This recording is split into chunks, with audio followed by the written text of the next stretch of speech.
दशहरा के पर्व को मनाते हुए दाहोद में 70 फीट ऊंचे रावण का दहन करवाया गया। इस दौरान बड़ी तादाद में लोग वहां पर मौजूद रहे और सभी की मौजूदगी में दशहरा का पर्व धामधूम से संपन्न हुआ।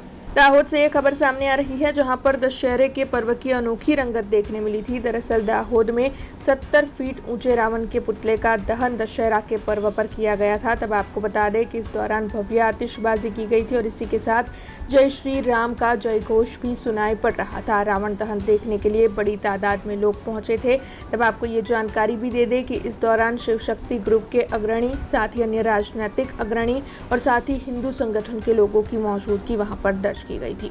माताजीना 10 દિવસની આરાધના પછી આજે વિજયાદશમીનો કાર્યક્રમ રાખવામાં આવ્યો છે શિવશક્તિ ગ્રુપ સિસાઇડ પરેલ ખાતે અને આ વર્ષે શિવશક્તિ ગ્રુપ દ્વારા રાવણનો ઊંચાઈ છે 65 ફૂટ અને એને બનાવવા માટે 40 કારીગરો આગ્રાથી બોલાવવામાં આવ્યા હતા।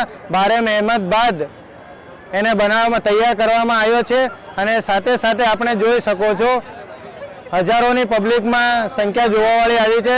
રેલવેનો બ્રિજ પણ નવો બન્યો છે, એ પણ આપણા દાહોદની જનતા માટે નવાઈની વાત છે અને સાથે સાથે પોલીસ સ્ટાફનો પણ ખૂબ ખૂબ આભાર છે આવવા માટે અને સાથે સાથે ભવ્ય આતિશબાજી પણ શિવશક્તિ ગ્રુપ દ્વારા રાખવામાં આવી છે।